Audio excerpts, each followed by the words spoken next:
हाँ जी बेटा। अब हमारा इनहिबिटर में बेटा जी लास्ट टॉपिक आता है। टॉपिक का नाम क्या है बेटा जी यहाँ पे? Non competitive inhibitor. वर्ड का क्या मतलब है? इस वर्ड का क्या मतलब है? तो इसका मतलब एंजाइम जो है ना यहाँ पे ऊर्जा बेटा, उसके पास एक साइट नहीं है, उसके पास दो साइट है। कितनी साइट है बेटा जी? आपने कहा सर ये साइट है एक्टिव साइट। ये क्या है? जिस साइट पे सर बाइंड होने वाला है कौन यहां पे? सबस्ट्रेट।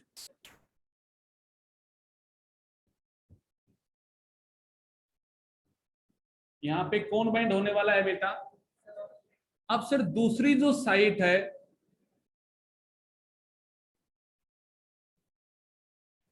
उस साइट पे बाइंड होने वाला क्या है बेटा जी? दोनों की बाइंडिंग साइट ही कैसी है? अलग अलग। तो दोनों में कोई कंपटीशन ही नहीं है ना यहाँ पे। तो वो यहां बाइंड होना चाहता है, ये यहां बाइंड होना चाहता है। बट बट बट अगर ये यहां बाइंड हो गया ना उससे पहले, तो ये क्या करेगा?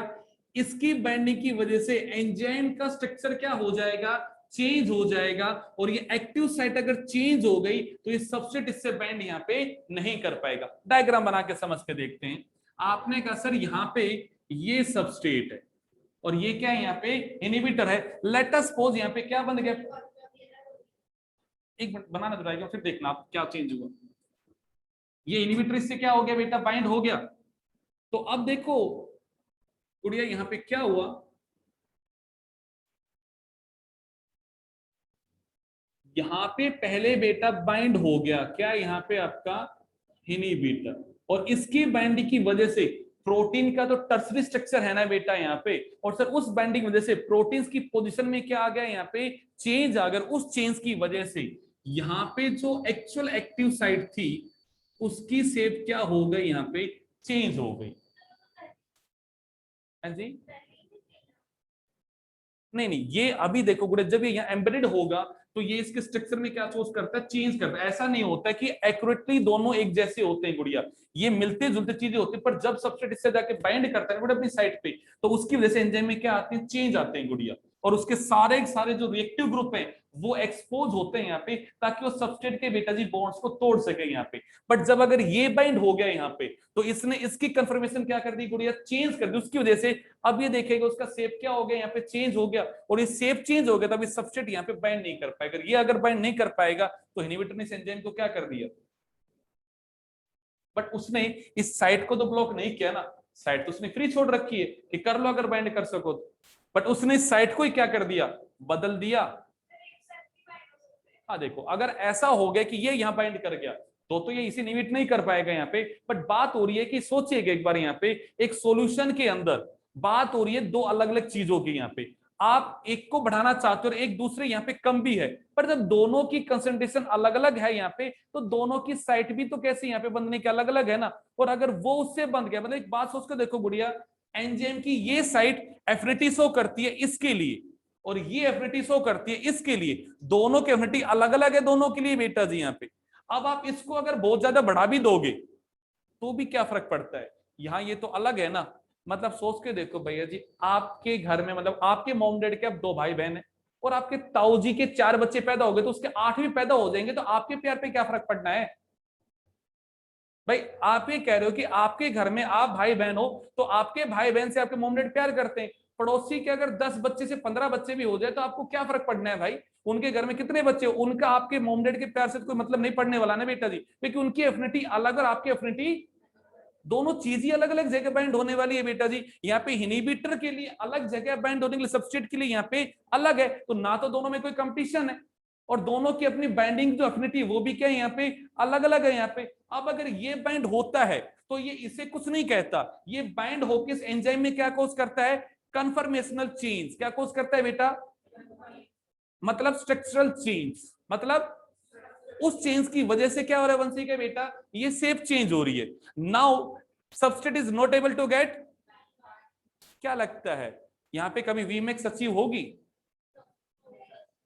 क्योंकि आप कितना भी सबस्ट्रेट बढ़ा लो, उसे कितना भी डाइल्यूट करो तो दोनों की एफिनिटी अलग अलग है भाई, यहाँ पे दोनों चीज ही अलग अलग बाइंड होगी, तो कैसे आप उससे वो करवा दोगे बेटा जी? यहाँ पे मेरी बात समझ में आई बेटा जी? तो यहाँ पे वीमैक्स कभी अचीव और वीमैक्स अचीव नहीं होगी, तो हम ग्राफ समझ जाएंगे कैसे होने वाला है। पहले एक बार डायग्राम बना लो यहाँ पे वाला, फिर लिखते हैं बेटा जी इसमें। यहाँ पे बस इतना सा टॉपिक था।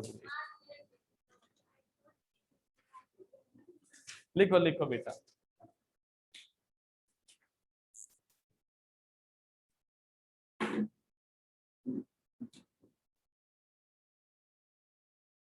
बोले नहीं, वो बना के तैयार बैठे Gudi.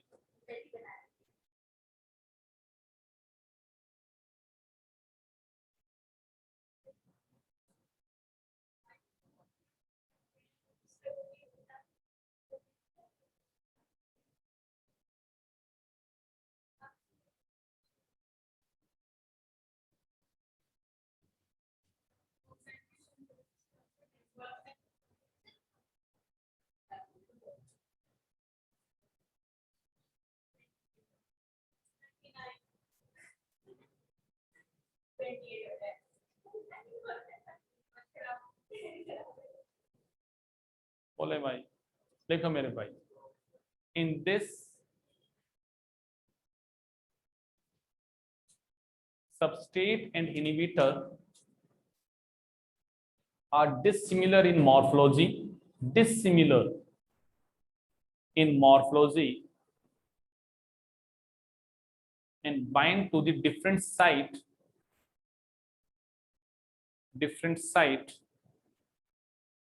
bind to the different site of the enzyme.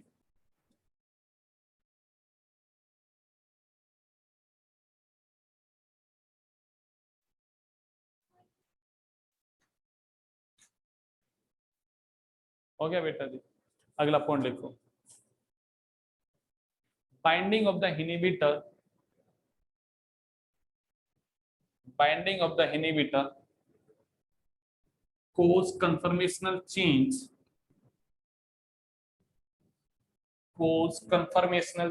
or structural change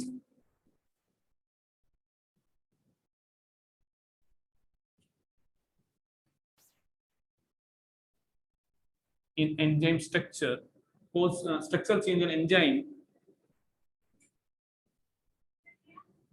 cause मैंने कहा binding of the inhibitor cause structural change in enzyme and prevent the binding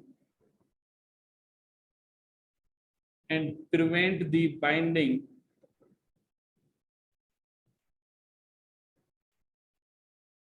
and prevent the binding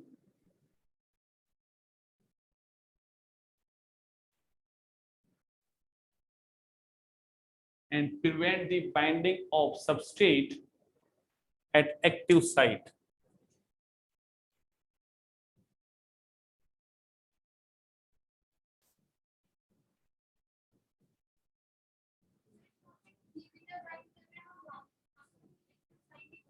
active site है, but वो है inhibitor active site, वो है बेटा जी substrate active site. यहाँ पे दोनों अलग अलग जगह के। देखेगा मेरे भाई, मैंने ग्राफ में क्या बनाया, देखो बेटा जी। यहाँ पे आपने कहा सर हम पहला ग्राफ देखते हैं, यहाँ पे, यहाँ देखो गुड़िया गुड़िया गुड़िया गुड़िया, यहाँ देखो। हमने कहा ये पहली कंडीशन है जहां पे एंजाइम प्रेजेंट है बेटा, सबस्ट्रेट प्रेजेंट है। इस केस में हमने वीमैक्स क्या कर ली, अचीव कर ली। और सर ये उसका क्या है, यहाँ पे हाफ वीमैक्स है, तो ये उसका क्या है बेटा, यहाँ पे के की वैल्यू आ गई। आपने कहा सर, अब हमने कहा ये कंडीशन है एंजाइम प्लस सबस्ट्रेट प्लस में बेटा जी यहाँ पे इनहिबिटर, तो सर वो वीमैक्स तो कभी अचीव ही नहीं करेगा यहाँ पे। तो हमने कहा उसकी वीमैक्स क्या है बेटा जी, यहाँ पे ये न्यू वीमैक्स है बेटा जी यहाँ पे। तो इसका अगर हाफ करोगे तो आप कहोगे सर ये क्या है, यहाँ पे न्यू हाफ वीमैक्स है। दोनों का आपने कहा सर ये दोनों यहाँ पे आपके स्ट्राइक किए, तो मैंने कहा केएम की वैल्यू दोनों केस में कैसी आती है बेटा जी, यहाँ पे सेम आती है। एफिनिटी पे कोई फर्क नहीं पड़ा, बट वीमैक्स क्या हो गई, डिक्रीज हो गई। तो मैंने कहा वीमैक्स डिक्रीज केएम सेम। उसमें क्या लिखोगे पिछले वाले ग्राफ में, वीमैक्स सेम केएम डिक्रीज लिख लेना पिछले ग्राफ में बेटा जी ऐसे। आप बताओ ना क्या लिखोगे पिछले वाले ग्राफ में, वीमैक्स अचीव हो रही तो वीमैक्स क्या है बेटा, सेम। पर Km क्या हो रही थी उसमें बेटा, जब यहाँ पे इंक्रीज हो रही थी ना, वहां पे Km इंक्रीज हुई है, एफिनिटी डिक्रीज हुई है बेटा, एफिनिटी डिक्रीज Km इंक्रीज। आपने बनाया है ग्राफ तो खुद देख लो ना उसमें क्या क्या चेंज होती है पिछले वाले ग्राफ में।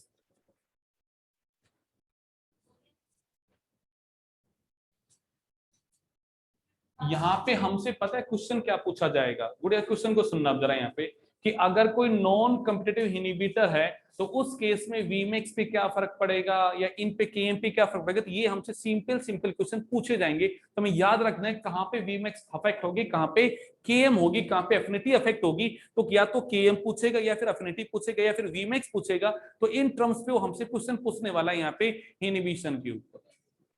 तो ये बात है। चलिए हाँ जी वंश बेटा, वंश बोलो बेटा।